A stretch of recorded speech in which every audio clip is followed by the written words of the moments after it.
Wajahnya seperti tebal kemerahan, seakan habis disetrika.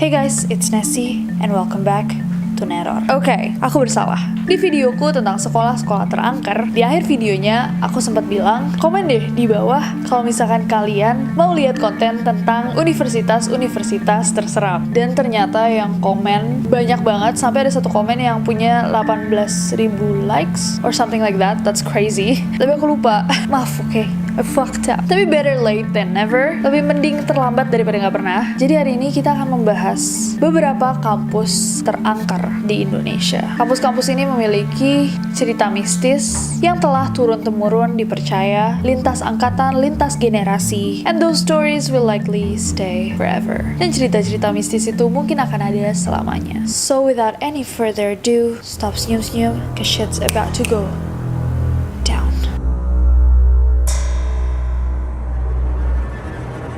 Oke, kita akan mulai video ini dengan Universitas Indonesia, UI. Universitas Indonesia selain dikenal sebagai salah satu universitas terbaik di negeri ini, juga seringkali dikenal dengan cerita-cerita horornya. Bukan hanya satu kisah, ada banyak sekali cerita yang tersebar tentang kampus seluas 320 hektar ini. Damn, I didn't know UI is that big. Pertama ada kereta hantu stasiun UI. Cerita yang satu ini sudah beredar di antara para mahasiswa UI sejak tahun 1990-an. Kala itu, ada seorang mahasiswa yang sedang naik kereta di malam hari dari stasiun UI menuju stasiun Tebet. Ketika dia masuk ke dalam keretanya, dia melihat semua orang itu terlihat sangat-sangat lesu. Anehnya, kereta yang ditumpanginya ini tidak berhenti di setiap stasiun, melainkan baru berhenti ketika mahasiswa ini ingin turun di Tebet. Dan sesaat sebelum dia turun, dia nengok ke belakang dan menyadari bahwa dia adalah satu-satunya orang yang turun di situ. Oh my god, I got goosebumps. Mahasiswa ini baru sadar bahwa kereta yang ditumpanginya adalah kereta hantu saat penjaga stasiun bertanya kepadanya, "Loh, kamu kenapa berjalan kaki di sepanjang rel kereta?" Wow. Jadi dia naik kereta. Oke. Ini baru cerita yang pertama, aku udah merinding.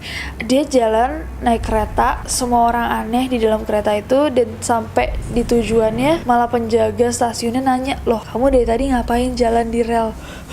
Kedua dari UI ada hantu merah UI. Dikisahkan bahwa sebelum UI berdiri, tempat kampus ini dibangun merupakan hutan yang di dalamnya ada komplek kuburan. Nah, si merah inilah salah satu penunggu hutan tersebut. Berdasarkan pengakuan beberapa orang yang bersaksi pernah melihatnya, si merah berwujud perempuan berambut panjang dengan gaun dan selendang merah. Bisa dikatakan dia macam kuntilanak, tapi dia selalu pakai dress merah dan selendang yang panjang berwarna merah juga. Ia kerap muncul di danau yang memisahkan antara gedung pusat kegiatan mahasiswa atau Pusgiwa di jembatan Texas yang menghubungkan Fakultas Teknik dan Fakultas Sastra.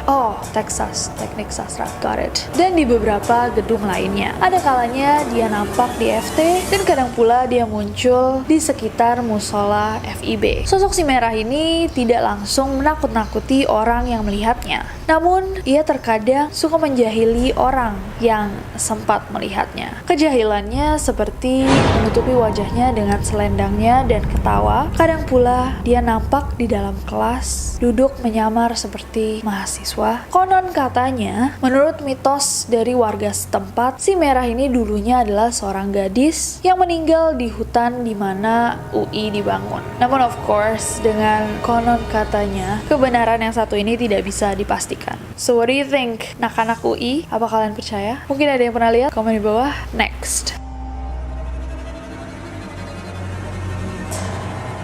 Next ada Universitas Gadjah Mada, Yogyakarta. UGM memang menjadi gudangnya cerita horor dan misteri. Ini adalah sebuah hal yang wajar mengingat kampus ini sudah sangat-sangat tua. Kampus UGM tadinya dibangun oleh Soekarno di tanah sawah yang begitu luas bernama Bulak Sumur pada tahun 1959 setelah sebelumnya hanya menumpang pada Keraton Yogyakarta. Numpang, sawah dan hutan yang rimbun itu pun berubah menjadi kampus yang melegenda dan salah satu yang terbaik di Indonesia. Dan umurnya itu membuat banyak orang yang percaya bahwa UGM memiliki sangat banyak penunggu. Pertama, ada sosok Mbak Rohana. Kalau kamu lewat daerah Lembah UGM ke arah Jalan Kaliurang, kamu akan melewati sebuah jembatan yang melintang di atas jalur tersebut. Namanya adalah Jembatan Perawan, alias Jembatan Pertanian ke Kedokteran Hewan. Perawan. Oke.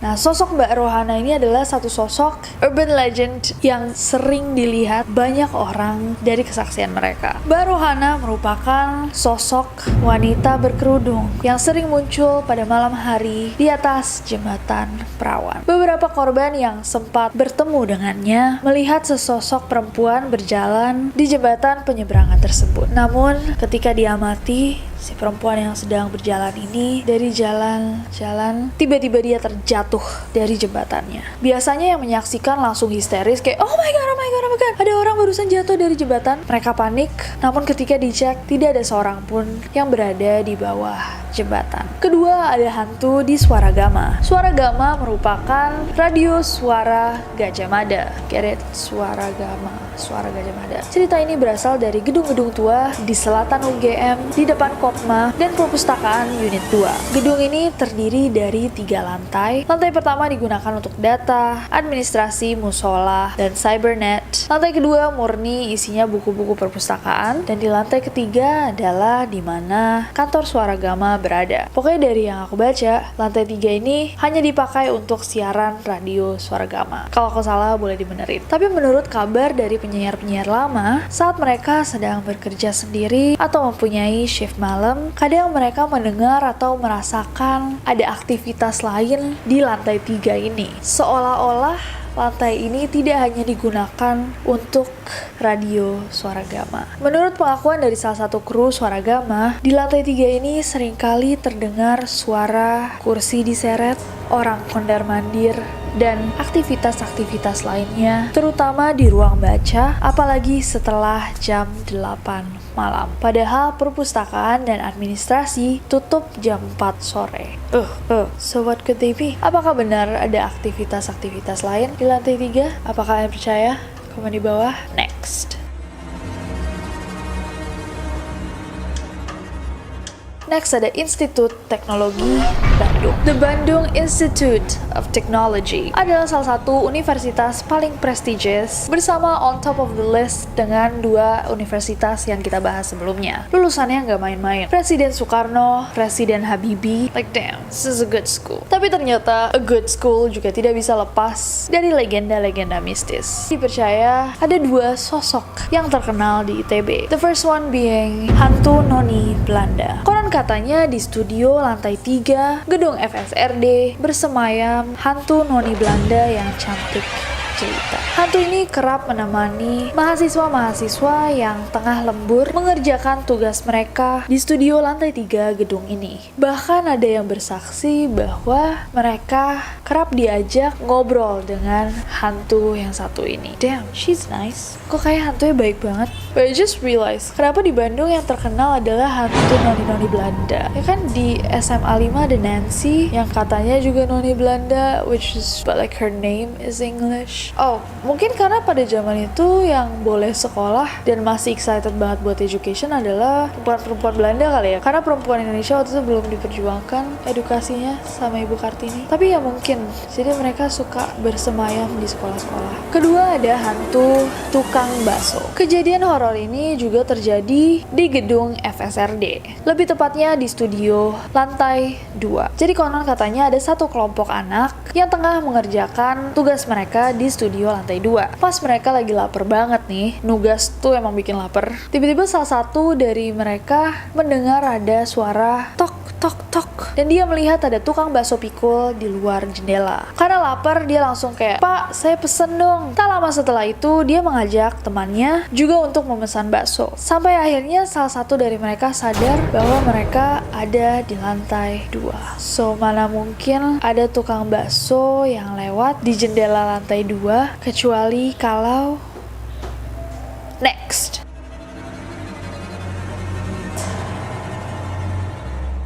ada Institut Pertanian Bogor. I'm sure namanya IPB tidak asing di telinga kalian. Tak hanya syarat akan prestasi, ternyata IPB juga memiliki urban legend yang cukup menyeramkan dan sudah menyebar dari mulut ke mulut di kalangan sivitas kampus. Di IPB ada yang namanya hantu orang sebelah.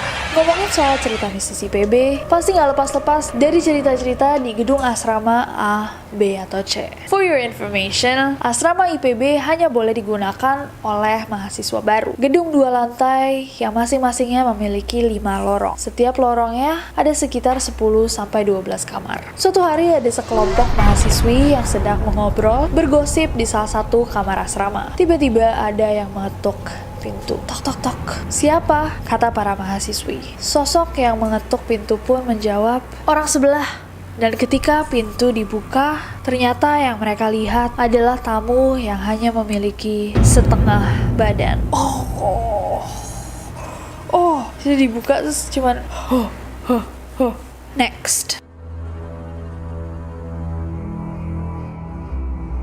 Next ada Universitas Trisakti, Jakarta. Oke, jadi ada satu cerita yang datang dari Universitas Trisakti. Konon ada satu acara yang digelar di tengah lapangan kampus. Ceritanya nih, ada 2 mahasiswa baru yang naik ke gedung ekonomi untuk mendapatkan spot menonton yang enak.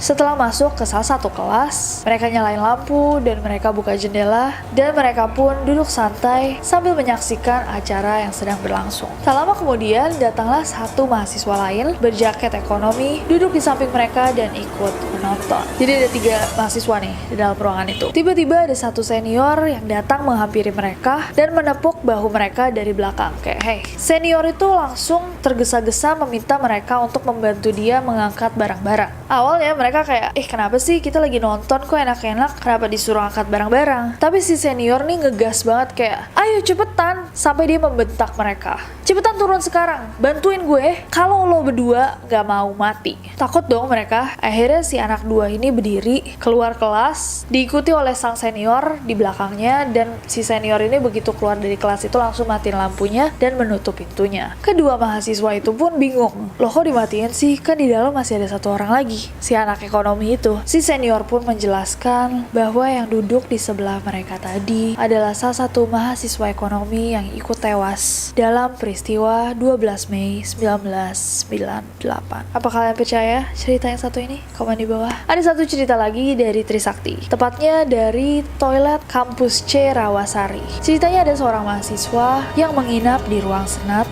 Sebut saja A. Malam itu A kedatangan temannya yang ingin menginap juga. Kita panggil B. Nah, B ini yang baru datang mengajak A untuk menemaninya mencuci bajunya dia di toilet ujung kampus. Nah, setelah sampai toilet, B pun mulai mencuci dan dia ngobrol nih sama A. A menemani di luar toilet. Sekitar 1 jam lebih mengobrol dan selesai mencuci, B pun keluar dari toilet dan gak ngeliat A. Loh, A kemana? Nah, B mikirnya kayak, "Oh, berarti dia meninggalkan saya." B langsung, mungkin dia langsung balik ke kamar, sengaja aja cabut. Namun ketika sampai di ruang senat, dia melihat A sedang tertidur pulas. Dibangunin dong sama si B. Bangun Terus ditanya, "Loh, tadi lo langsung cabut ya?" A mengaku bahwa dari awal waktu dia nemenin B, dia cuma buang air kecil, lalu dia langsung balik lagi ke ruangan dan meninggalkan B mencuci bajunya sendirian. Dan sampai sekarang B tidak tahu selama 1 jam dia berbicara dengan siapa. Apa kalian percaya? Komen di bawah. Next. Oke guys, dan ini yang terakhir. Ini adalah cerita dari Universitas Brawijaya, Malang. Salah satu cerita paling legendaris dari kampus yang satu ini adalah tentang sosok hantu bermuka rata di area perpustakaan. Menurut ceritanya ada beberapa mahasiswa yang masih berada di area perpustakaan pada malam hari. Mereka pun melihat ada satu cewek lainnya, ada satu perempuan duduk sendirian tanpa suara. Jadi dia nggak ngomong sama siapa-siapa, cuma duduk aja sendirian. Karena penasaran apa yang sedang dilakukan sama si cewek ini, mereka pun menghampirinya dan bertanya kenapa dia sendirian duduk di situ dan apa yang sedang dia lakukan. Dia tetap terdiam dan tak lama setelahnya dia menoleh ke arah mereka dengan mukanya yang rata, tanpa mata, tanpa hidung, tanpa mulut, tanpa telinga. Wajahnya seperti tebal kemerahan, seakan habis disetrika. Dan dari kesaksian banyak orang, hantu ini tidak hanya mengganggu orang di malam hari, tapi juga di siang hari. Terakhir dari Brawijaya ada hantu terbang. Gedung FEB-nya Brawijaya memang besar dan tinggi. Namun anehnya lantai yang diyakini menjadi tempat bersemayam para sosok-sosok dari dunia lain adalah lantai dasarnya. Salah satu cerita yang paling populer adalah konon ada satu dosen yang pulang larut malam sehabis lembur berjalan keluar dari gedung ini. Nah, ketika dia jalan keluar ini, dia berpapasan dengan seseorang. Orang normal kayak biasa, dan dia awalnya ngira orang ini adalah seorang mahasiswa. Mungkin ada mahasiswa yang malam-malam baru pulang nugas. Namun ketika sang dosen ini menyapanya, si mahasiswa ini diam saja. Si dosen pun kayak, oh ya udah. Dia melenggang jalan melewati si mahasiswa, dan begitu dia noleh, sosok itu terbang mendekatinya. Dan si dosen pun berlari menyelamatkan diri. Oke, kita sampai di akhir video. Aku mau tahu menurut kalian, cerita mana yang menurut kalian masuk akal atau hanya terdengar seperti urban legend yang tidak bisa dipercaya sepenuhnya? Komen di bawah. Cerita dari kampus yang mana yang paling seram? Komen di bawah. Ini obviously hanya beberapa universitas yang kita bisa bahas, atau enggak durasi video ini akan terlalu panjang. Tapi sebenarnya kita masih punya risetnya banyak banget nih, kayak ada Gunadarma, Airlangga Surabaya, Universitas Diponegoro Semarang, Maranta Bandung. Kalau misalkan kalian mau part 2 bisa di komen di bawah. Hopefully yang ini aku nggak lupa untuk buat. I will try my best biar nggak kelupaan lagi. Bah ya, request aja di bawah. Aku juga mau tahu kalau misalkan kalian sendiri punya pengalaman mistis di kampus. Please ceritain di bawah. Nggak harus pengalaman kalian, bisa teman kalian, sahabat kalian, ibu kalian, bapak kalian, adik kalian, om kalian. Bisa ceritain aja di bawah. Buat kita-kita yang suka baca cerita horor, please komen di bawah. Yang belum kuliah bisa ceritain pengalamannya di sekolah, dan apakah sekolah atau universitas kalian angker. Cerita apa sih yang beredar dan dipercaya banyak orang? Please ceritain di bawah. Dan as always guys, komen di bawah ide-ide buat video-video selanjutnya. But other than that, I hope that you guys enjoy this video. Kalau misalkan kalian suka videonya, klik like-nya. Follow aku di Instagram dan Twitter, gampang banget, Nesi Jajaja. Dan subscribe ke channel ini, juga nyalain notification-nya biar kalian tahu kalau misalkan aku upload video baru. Kita upload 3 video per minggu. Please tonton semuanya.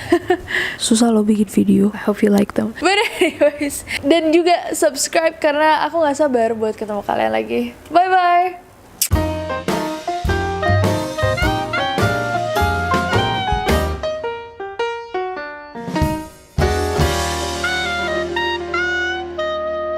Tak lama setelah itu dia mengajak temannya ngomongin soal cerita mistis IPS. Kok IPS, IPB? Dan menepuk lagi, menepuk. Nah, ketika dia berjalan keluar ini, dia berpapasan